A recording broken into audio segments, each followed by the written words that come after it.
5 Things That Every Person Does, by Krishna's Mercy. Yat karoshi yad ashnase, yaj juhoshi dadasi yat tapasyasi kaunteya, tat kurushva mad arpanam. Quote, O son of Kunti, all that you do, all that you eat, all that you offer and give away, as well as all austerities that you may perform, should be done as an offering unto me. Lord Krishna, Bhagavad-gita 9-27. 1. Eat. You ever tried making dal? Sorry, I think they refer to it as lentils in your part of the world. I have eaten it my entire life. Never a big fan. I never really knew what it was either. Anyway, I decided to make it myself the other day. I washed and soaked the lentils. Then I used a pressure cooker. I must say, they taste amazing. I would rather eat healthy than the alternative of ordering out from restaurants. For us vegetarians, there is only so much pizza you can eat before things turn sour. And trust me, I can really put down pizza, more than your average person. 2. Offer. Yeah, they pass around the collection plate at the end of the proceedings. You almost feel this pressure to fit in with others. You better put something. You don't want to be considered a miser. It is not like one of those 50-50 raffles. It is not like we will see any of that money coming back. I don't know. I go along with it. Why not? It is a part of our faith. It is a tradition that goes back generations. 3. Give away. No, these are not going in the trash. I understand there are bags that look like they are for trash, but these actually have clothes, gathered and accumulated over many years, lots of birthday and anniversary gifts. The truth is, we don't wear most of them. It was almost like going shopping when filtering out the items from the closet. I had forgotten about most of these shirts and pants. But we are giving away the excess to charity. We are sending them to the donation place. It feels nice to give back every once in a while. 4. Austerity. Nope, no grains today. I am trying to eat healthy. I went a little overboard during the holidays. I saw some pictures of myself and they were anything but flattering. I need to lose weight. I need to fit into my clothes again. I want to look younger. My face says I am losing the battle. I have to put some controls on my eating. I need to sleep at appropriate times as well. 5. Work. Yup, it is back to the grind starting tomorrow. The company is winning awards left and right. The owner decided the best thing to do is to make everyone miserable by forcing them to return to the office on a full-time basis. Now, those people I talk to across the globe, they will have to struggle to hear me. This is because of the noise generated in the office. No one is happy about this decision. But what can we do? We need to work. We need money to pay for things. We have to support ourselves and our families.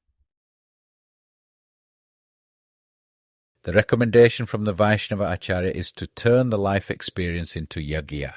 The typical setting associated with this term is a formal religious sacrifice.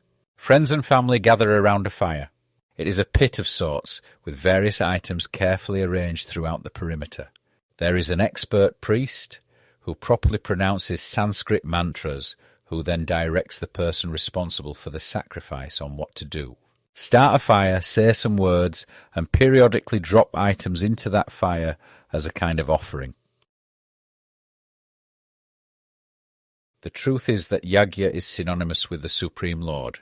His Divine Grace A.C. Bhaktivedanta Swami, Prabhupada intentionally chooses to translate the Sanskrit word Bhagwan as Supreme Personality of Godhead. This is a more descriptive term applying to the one the rest of the world likely refers to as God or the Almighty. Yagya is for pleasing God. Yagya is another name for Vishnu, which identifies God as a distinct individual, a person just like you and me. The Acharya of the Vaishnava tradition recommends turning the entire life experience into yajna. The supporting documents are sacred texts such as Bhagavad-gita and Srimad Bhagavatam. There is a recommendation directly sourced in Bhagavan. In fact, Sri Krishna lists the particular types of offerings to the disciple named Arjuna.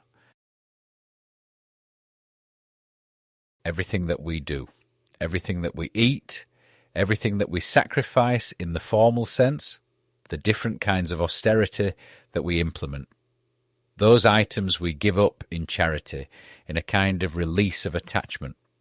The entire collection should be considered an offering unto Krishna.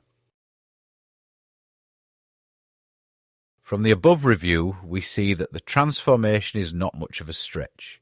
If someone advises us to turn life into yajna, we might think that means retreating to a remote cave and sitting in the lotus position on the cold, hard ground. We focus on transcendence, and our only activity is chanting the holy names.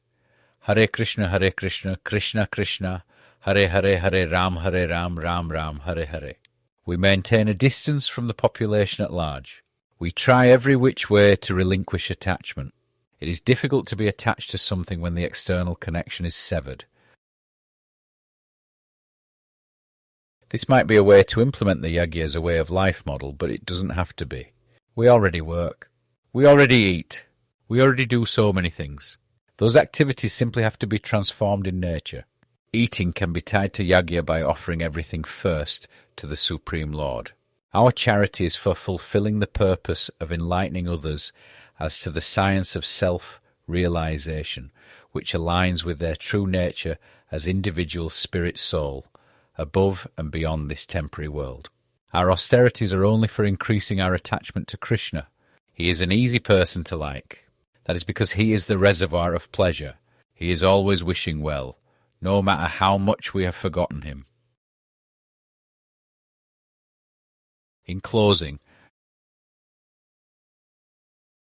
since so long to forget, fixed in our ignorance set, through many births to see, but wishing well is he. That period immediately forgiving, formula of life as yajna giving.